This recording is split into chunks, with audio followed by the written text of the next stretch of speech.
It's World War III watch today. Let's just face it, it's already started. Today we got word. I guess it was in the last 48 hours, but it was just made. We just kind of came on our feet earlier this morning. We found out that Iran just flipped the table on the U.S. and Israel. They're calling for a nuclear-free Middle East. Let's see the tweet that Adam put out. We follow Adam Media. They're calling for a nuclear-free Middle East and full denuclearization of Israel. For decades, the world pointed fingers at Iran. Sanctions, inspections, UN resolutions, all based on nukes. But Israel is the one country who never signed the Non-Proliferation Treaty. That's right. Never acknowledged its arsenal. That's correct. Never faced IAEA inspections. Another correct. And yet holds an estimated 80 to 400 nuclear warheads. We have to estimate that because they won't give up the actual information we've been trying to get from them since JFK tried in 1963 and failed. And then what do you know? He was not around anymore after he insisted that they give up their warheads. They give us a paper trail on their financing. We never ever got it. This is a direct challenge to the double standards that have shaped global power for 75 years. And this is the map that Adam provides, where you can see Israel's the one with the nuclear weapons. Iran does not have them. We've been told that they are ready to have them. They're close to having them any day now. We've been hearing that garbage for years, literally years. We've been told that Iran is this close to nuclear weapons. Same with Iraq, same with every country in the Middle East. But Israel gets to do whatever the hell that they want. This is where we're at now. You guys know that Bibi, I hate calling him Bibi. It's Netanyahu. He comes to DC a few weeks ago. He meets with President Trump. We had these moments where Trump is kissing his ass, talking about we're gonna reshape Gaza. It's a real estate project. We've been using this language, this red carpet treatment for Netanyahu. We've seen this over and over, pulling the chair out. So every time he comes, you get this treatment. The one thing Trump said, the one thing that Netanyahu did not like, was talking about having discussions with Iran. So the fact that Trump merely suggested there'll be conversations is actually what led to this. This is exactly why that Netanyahu doesn't want conversations. He just wants Americans to sign off more taxpayer money going to nuking the hell out of Iran. That's what he wants. No negotiation. So Trump even suggesting having a conversation or giving them some sort of ultimatum in some sort of back and forth has led to this news that Iran is calling for this denuclearization of Israel, a nuclear-free Middle East. No other country, like we said, no other country in the Middle East has nuclear weapons. Why does Israel get it? Why do they get them after only being just a few years, a handful of years, they were able to achieve that? Why? Why is anybody curious about that? This is the questions we should always have been asking. The fact that we're late to the table and asking them now, okay, better late than never. Better late than never, but it's happening right now. So how does Bibi respond to this? He put this out just a few hours ago. More garbage coming from the Israel propaganda machine. This is designed to say, never mind those talks Trump's having.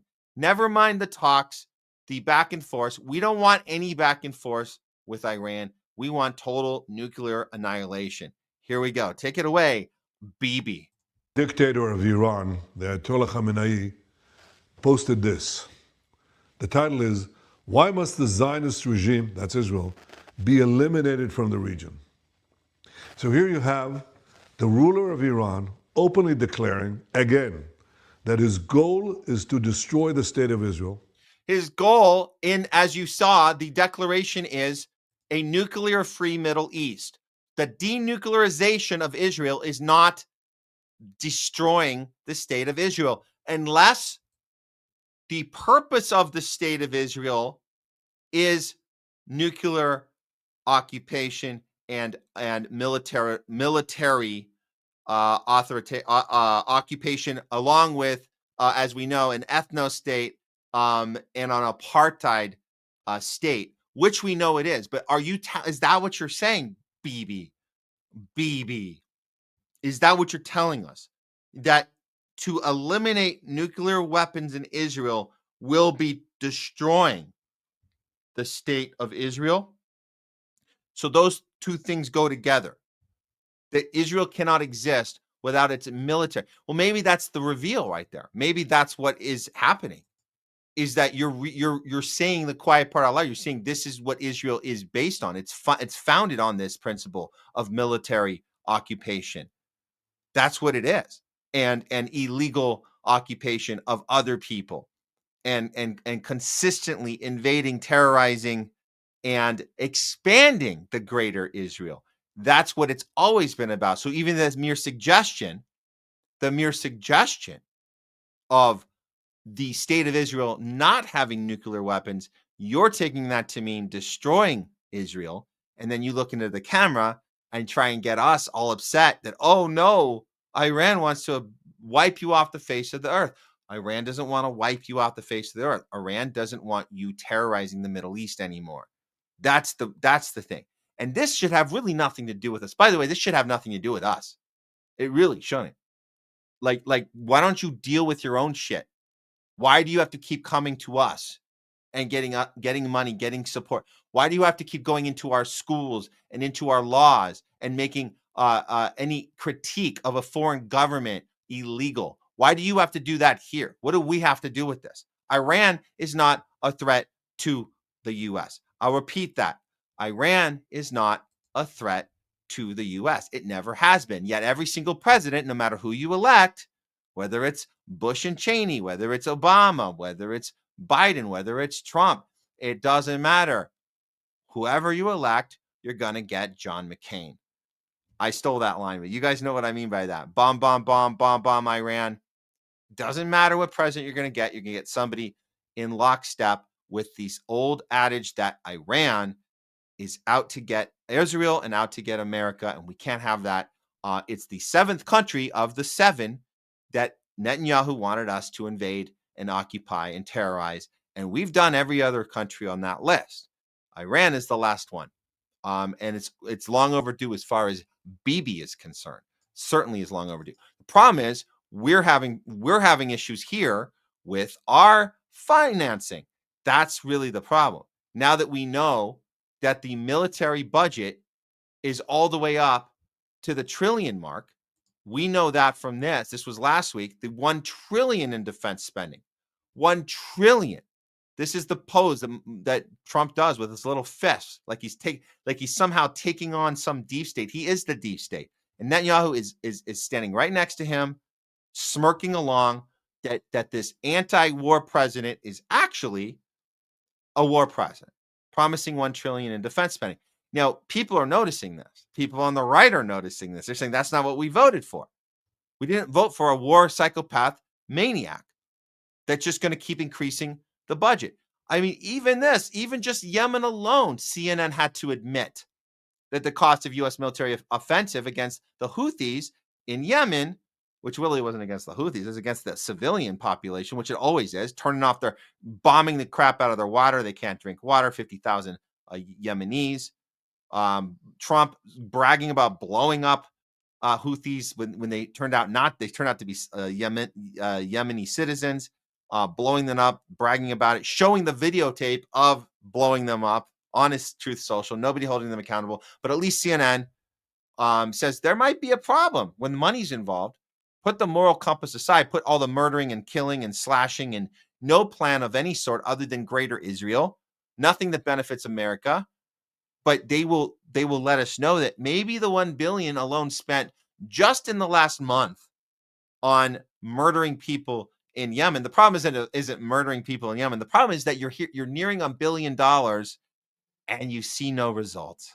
So that's the part. And I think Bibi, just like Ukraine, Zelensky, getting a little nervous that the money faucet is is running short. It's that long, big, thick flow of water coming out of the pipe is starting to get smaller and smaller. The water pressure, we're losing pressure. We're losing pressure in the money faucet. Yeah, you think? You think this might not be sustainable forever? Yeah, it might not. So what are you going to do to push back on all this? Oh, you're going to double down on punishing people for speaking up against this. That's what you're going to do. Look at this. As all this is happening, meanwhile, the leader of one of the protests over at Columbia University, this guy who's been interviewed by the Gray Zone, he's been articulate about the movement, the college movement of the protesting, which Columbia has been in the front of, along with some other schools like here at UCLA. I mean, we've seen these have been some amazing students participating in these protests, organizing the way organizing is supposed to work, not taking billionaire funds. Regardless of what you guys might have been told, if you guys are listening to Trump tell you that George Soros is funding college protests, you'd be wrong. That's a lie. They're doing it from the ground up. This leader at Columbia University is arrested at an interview for his citizenship. So this is the day he's supposed to get his citizenship legally. Everything is legal. That's why he's attending the Columbia University. And they do this to him. This is not okay. This just happened at Columbia.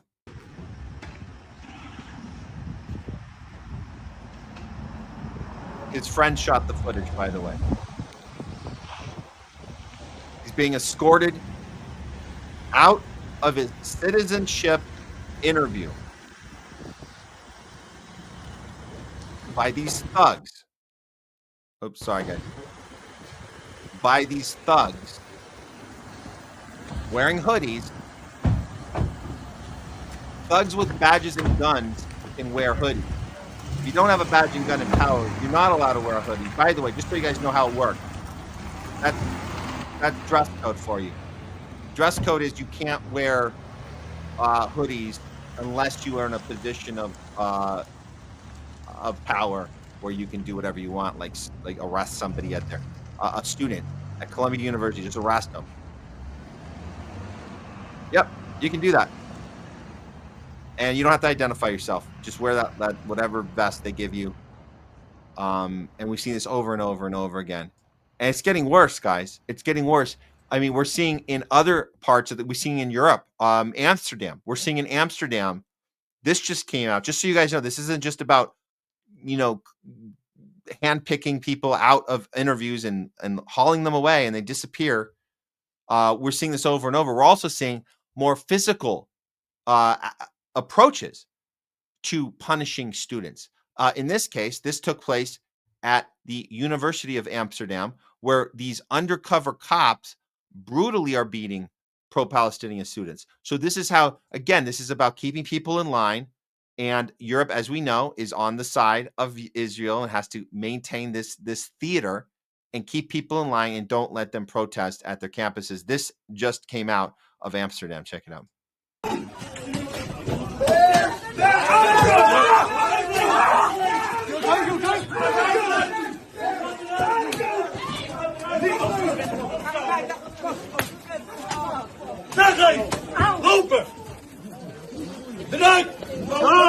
Come, don't run, stick together. Stick together.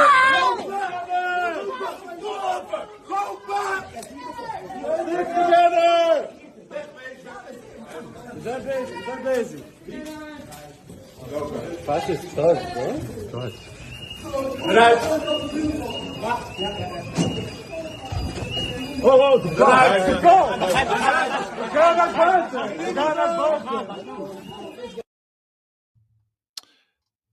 Yeah, and this is, you guys, this should not be a right-left issue. This is a humanitarian issue. It really is. I don't know why we're still stuck in our camps. Why not enough Trump people are saying this is wrong. Now, obviously, this is in Amsterdam, not here, but we see these. We're going down the same pattern. It's the same blueprint. It's one. They keep drawing the line further and further. First, it's just visa holders and And then you got green card holders. Then now you got students, they're actual students just being arrested that are, I mean, they're all students, but we're talking about being beaten. We're talking about being arrested for no reason other than they are challenging the Israel occupation and genocide. That's a foreign government. That's what why we're rounding up students, and it's going to be U.S. citizens as well. Of course, it will be. Trump's already talking about that with the people that vandalized the Teslas, taking due process away, shipping them to El Salvador. All of this stuff should infuriate all of us. I don't care what side of the spectrum you're on as far as ideology and party and tribe. None of this is okay, and it's happening on a global level. It's pretty insane how far this is going. So at the end of the day, look, if you voted for Trump, I get it. Like, you wanted something different. You have to punish the Democratic Party for what they started, and they did. They started the genocide. I mean, obviously, this illegal occupation has been going on for decades, but the Democrats upped it with the genocide after October 7th, and they never let the foot off the brake. You have to punish them. So you give Trump a chance. I get it. He's demonstrated he's no different. He's just the same thing as Biden, but louder. And it's time to admit that now you have to punish him. So whatever that looks like, I know it's a long time before the next election, but you can get angry now. You don't have to wait. You don't have to wait for some 6D, 7D, 8D chess game to finish. You can get angry now. As Caitlin Johnstone reminds you, so far, the president of peace has started a relentless bombing campaign in Yemen, reignited the Gaza Holocaust, and shifted more U.S. war machinery to West Asia in preparation for a war with Iran, all while getting ready to announce the first ever $1 trillion Pentagon budget, which now has been announced. We know this now.